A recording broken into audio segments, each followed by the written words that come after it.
ब्रजभूषण जी उर्फ पंडित जी 2 दिन से एक उलझन में है। उलझन की वजह है उनके पास आया एक फोन कॉल। वैसे तो ये कॉल बहुत खुशी की वजह भी बन सकती थी, लेकिन फिलहाल पंडित जी थोड़े से परेशान हैं। उन्हें ये कॉल उनके एक्स बॉस गुप्ता सर ने की थी। गुप्ता सर से पंडित जी के हमेशा अच्छे रिलेशन रहे। इसकी एक वजह तो खुद पंडित जी का अच्छा नेचर और काम के प्रति डेडिकेशन रहा। दूसरा, गुप्ता सर भी बहुत अच्छे इंसान थे, काम के मामले में बहुत प्रोफेशनल, लेकिन साथ ही अपने एम्प्लॉयज का भी बहुत ध्यान रखते थे। सबके सुख दुख में भी शामिल होते। वैसे गवर्नमेंट ऑफिसेज का माहौल अच्छा हुआ करता था तब। एक फैमिली की तरह सब एक दूसरे से कनेक्टेड रहते थे। काम का प्रेशर कम हुआ करता था तो लोग टेंशन में भी कम रहते थे। टेंशन कम होती थी तो आपस में प्यार से भी रहते थे।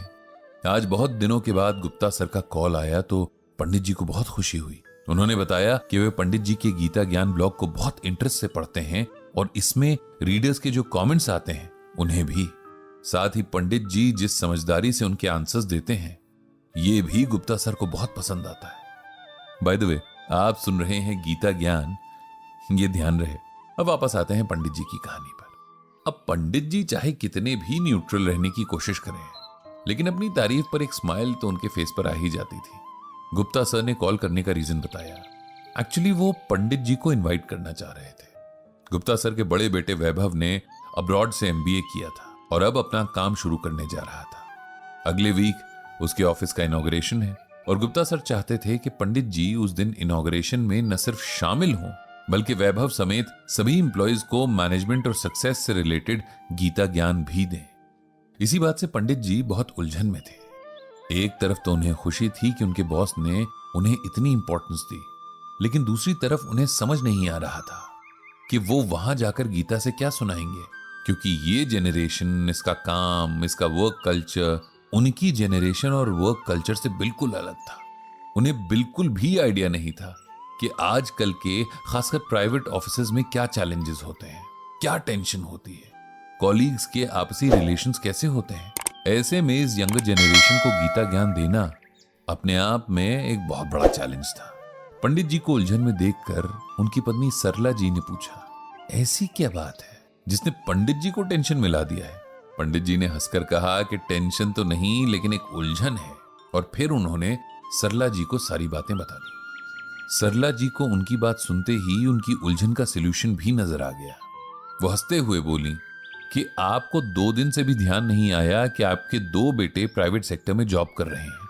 उनसे अच्छा आपको कौन बता सकता है कि उनकी जॉब्स या ऑफिसेज में किस तरह के इश्यूज होते हैं, और फिर आप आराम से उन पर गीता ज्ञान को अप्लाई करने का मोटिवेशन वैभव और उसके कलीग्स को दे सकते हैं।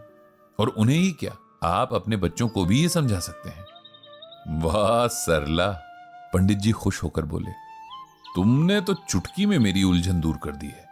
शाम को पंडित जी ने अपने बड़े बेटे राघव से बात की। उसे बहुत खुशी थी कि उसके फादर को यंग जेनरेशन से इंटरैक्ट करने का मौका मिल रहा था। जब पंडित जी ने उससे सवाल किया कि उसकी जेनरेशन को ऑफिस में किस तरह की प्रॉब्लम्स का सामना करना पड़ता है, किस तरह की टेंशन्स रहती हैं, वर्क कल्चर कैसा रहता है, तब राघव ने उन्हें बहुत डिटेल में बताया। पंडित जी हैरान थे कि इतनी कम उम्र में इन बच्चों पर कितना प्रेशर है, कैसे इनका एक एक मिनट टेंशन में बीतता है, खुद को प्रूव करने के लिए कितना टफ कंपटीशन रहता है कि सब एक दूसरे के दुश्मन बन जाते हैं। राघव ने कहा, यह सब तो आज के टाइम का एक बिटर ट्रूथ है जिससे हम भाग नहीं सकते। उससे बात करने के बाद पंडित जी ने अपनी श्रीमद् भागवत गीता खोल दी। वे दिल से चाहते थे कि अगर इनमें से 1-2 बच्चों को भी गीता से कुछ सिखा पाएं, समझा पाएं, तो उन्हें लगेगा कि कुछ किया है। बहुत देर तक गीता ज्ञान में गोते लगाने के बाद आखिर पंडित जी के हाथ कुछ मोती लग ही गए थे। जिस दिन गुप्ता सर के बेटे के ऑफिस का इनॉग्रेशन था, उस दिन सुबह सुबह ही पंडित जी सरला जी के साथ तैयार होकर वहां पहुंच गए थे। उन्हें बहुत खुशी हो रही थी कि मॉडर्न फैसिलिटीज वाले इस ऑफिस की शुरुआत प्रॉपर पूजा पाठ और हवन के साथ हो रही थी। नई सोच के साथ खानदानी संस्कारों का यह जोड़ उन्हें बहुत अच्छा लगा था। जब पूजा पाठ और हवन संपन्न हो गया, तब कॉन्फ्रेंस हॉल में बैठे गुप्ता सर ने बड़ी रिस्पेक्ट के साथ पंडित जी का इंट्रोडक्शन दिया। पंडित जी झिझकते हुए आगे बढ़े और गुप्ता सर के पास पहुंच गए। उन्होंने सर को धन्यवाद कहा और वैभव के साथ सारे स्टाफ को बेस्ट विशेस भी दी। अब पंडित जी ने सबके साथ श्रीमद् भगवद गीता से चुने हुए कुछ मोती बांटना शुरू किया। प्यारे बच्चों, मुझे बहुत खुशी है कि आप लोगों ने अपनी लाइफ के बहुत बड़े स्टेप को आज लिया है। मैं भगवान श्री कृष्ण से प्रार्थना करूंगा कि आप सबको सक्सेस दें। अब मैं आपको भगवान श्री कृष्ण के कुछ वचन सुनाना चाहता हूं और उम्मीद करता हूं कि इससे आपको कुछ हेल्प मिलेगी।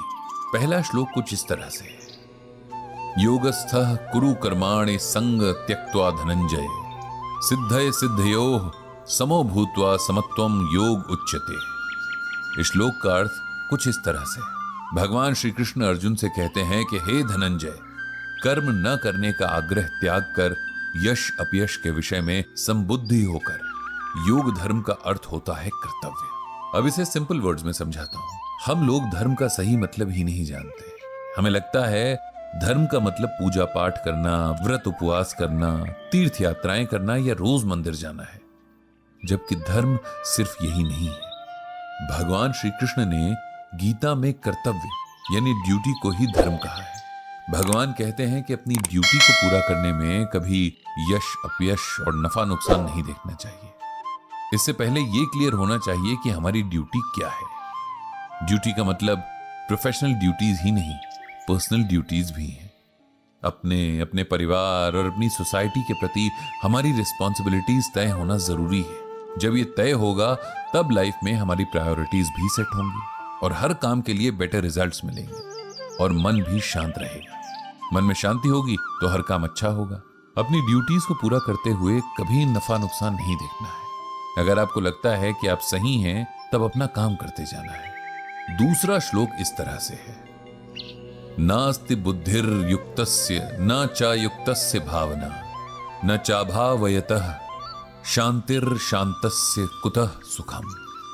इस श्लोक का मतलब इस तरह है, योग रहित पुरुष में निश्चय करने की बुद्धि नहीं होती और उसके मन में भावना भी नहीं होती। ऐसे भावना रहित पुरुष को शांति नहीं मिलती और जिसे शांति नहीं उसे सुख कहां से मिलेगा। इसे सिंपल वर्ड्स में ऐसे समझिए कि हम में से हर कोई व्यक्ति अपने लिए सुख चाहता है। इसके लिए हम सारी जिंदगी भटकते रहते हैं, मेहनत करते हैं, एक दूसरे से लड़ते झगड़ते हैं, लेकिन हम भूल जाते हैं कि सुख बाहर नहीं, हमारे अपने मन में है। हम लोग सुख को बाहर ढूंढते हैं और वो कभी भी नहीं मिलता। जिसे कुछ देर के लिए मिले भी तो फिर खो जाता है। सबसे जरूरी बात जो हमें समझनी है वो ये है कि जिसके मन में शांति ना हो उसे कभी सुख नहीं मिल सकता। इसीलिए सुख पाने के लिए मन पर कंट्रोल होना बहुत जरूरी है। आपके टारगेट्स पूरे होने का सुख, प्रमोशन का सुख सब टेम्पररी है अगर आपके मन में शांति नहीं है।